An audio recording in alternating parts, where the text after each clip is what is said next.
اب بات یہ ہے،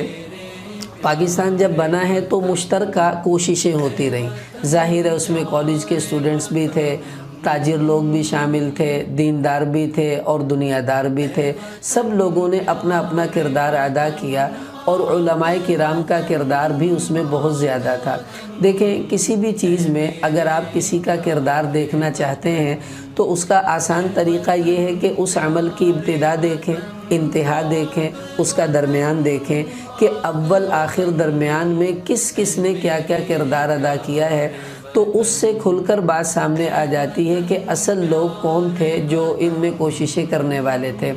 ایک بڑا عجیب پروپیگنڈا کیا جاتا ہے، وہ یہ کہ جی پاکستان کے مخالفین علماء دیوبند تھے، اور علماء دیوبند تو چاہتے ہی نہیں تھے کہ پاکستان بنے، اور آج بھی یہ پاکستان کے مخالف ہیں۔ یہ وہ پروپیگنڈا ہے جو پاکستان کے مخالفین لوگ کرتے رہے، آج بھی کر رہے ہیں، اور اس زمانے میں بھی یہی پروپیگنڈا کیا گیا۔ حالانکہ اگر آپ حقیقت میں دیکھیں غور کر کے تاریخ میں، تاریخ پاکستان کا صحیح مطالعہ کیا جائے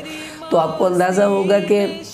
علماء کا کردار ایک اپنی جگہ پر ہے، لیکن علماء دیوبند کا جو کردار پاکستان کے بنانے میں، سنبھالنے میں، چلانے میں ہے، وہ کسی اور مکتب فکر کو اللہ تعالیٰ نے نصیب نہیں کیا، وہ علماء دیوبند ہی کا حصہ تھا۔ اب سب سے پہلے آپ اس کی بنیاد سمجھیں کہ علماء دیوبند کا جو یہ اس لیے میں عرض کر رہا ہوں کہ یہ ایک بہت بڑی کنفیوژن ہے، اور آج اس کو حل ہونا چاہیے تاکہ ہر آدمی کا ذہن اس کے بارے میں صاف ہو جائے۔ اب علماء دیوبند جو تھے ان کے دو حصے تھے نظریاتی طور پر تحریک پاکستان کے زمانے میں۔ ایک حصہ وہ تھا کہ جن کا تعلق کانگریس سے تھا، مولانا حسین احمد مدنی، ابوالکلام آزاد، اسی طرح کچھ اور حضرات بھی، علامہ ہمارے عطا اللہ شاہ صاحب بخاری رحمۃ اللہ علیہ، یہ احراری تھے، انگریز کے سخت مخالف تھے۔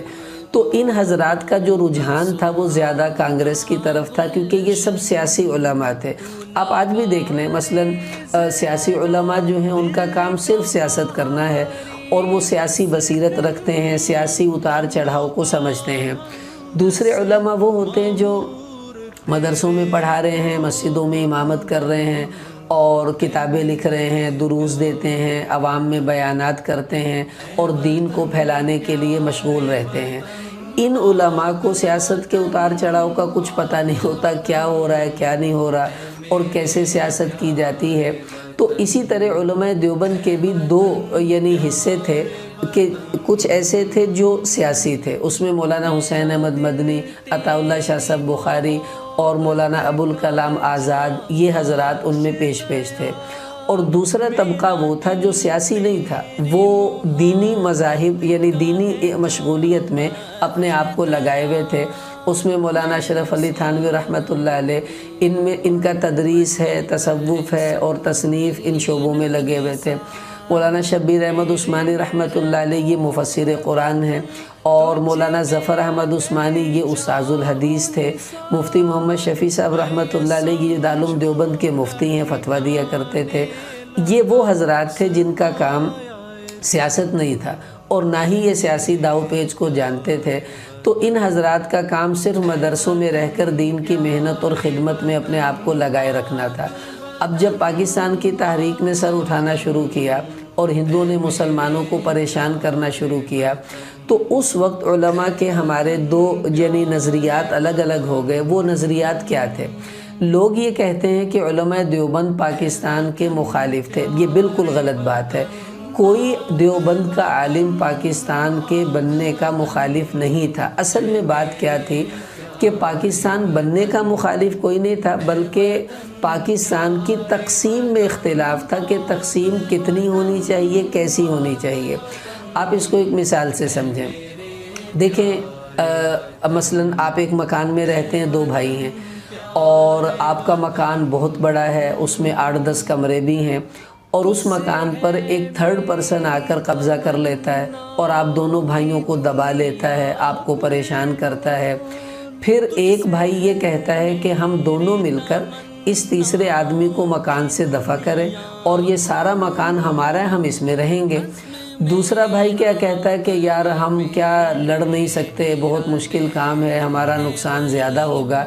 ہم ایسا کرتے ہیں کہ ایک آدھ کمرہ لے لیتے ہیں، ہمیں اتنا ہی کافی ہے، ہم اس کمرے میں زندگی گزار لیں گے، باقی مکان پر اس کا قبضہ رہے تو رہے، ہمیں اس سے کیا۔ اب جو پہلا بھائی ہے اس کی سوچ بڑی ہے کہ پورا گھر ہمارا ہے، ہم کیوں ایک کمرہ لیں بھائی۔ دوسرا بھائی ذرا سلو پسند ہے، وہ کہہ رہا ہے یار ایک آدھ کمرہ لے کے جان چھڑوائیں، تھوڑا سا لے لیں، باقی کی ہم نے کیا کرنا ہے۔ بالکل یہی اختلاف پاکستان کی تقسیم کے وقت علماء دیوبند کا ہوا کہ مولانا حسین احمد مدنی رحمۃ اللہ علیہ، ان حضرات کی رائے یہ تھی کہ ہندوستان پورے کا پورا مسلمانوں کی حکومت اس پر رہی ہے، یعنی آپ دیکھ لیں مغلیہ خاندان نے حکومت کی ہے، اسی طرح عثمانی حکومت قائم رہی، تو ہم نے تو 1000 سال سے زیادہ اس خطے پر حکومت کی ہے، ہندو ہمارے تابع تھے، ہم لوگ حاکم تھے، تو اب ہم دونوں یعنی ہندو اور مسلمان مل کر انگریز کو یہاں سے بھگائیں گے اور پورے ہندوستان پر ہمارا قبضہ ہوگا، ہماری حکومت ہوگی، ہم ہندوؤں کو اپنے کنٹرول میں کریں گے، کیونکہ پہلے بھی یہ گھر ہمارا تھا، اب بھی یہ گھر ہمارا ہوگا، اور ہم نے پورا گھر لینا ہے، تھوڑا نہیں لینا۔ اور جو مسلم لیگ کی طرف علماء کا رجحان تھا، تھانوی رحمۃ اللہ علیہ یہ حضرات، ان کا کہنا یہ تھا یہ بہت مشکل کام ہے، بہت بڑا کام ہے، اس میں بہت جانیں جائیں گی، لڑائیاں ہوں گی، تو ہم ایسا کرتے ہیں تھوڑا سا حصہ پاکستان کی شکل میں لے لیتے ہیں، باقی چھوڑ دیتے ہیں، اسی میں اسلام کو نافذ کریں گے اور اسی میں اپنے سکون سے زندگی گزار لیں گے۔ اب یہاں علماء دیوبند کا آپس میں اختلاف ہوا۔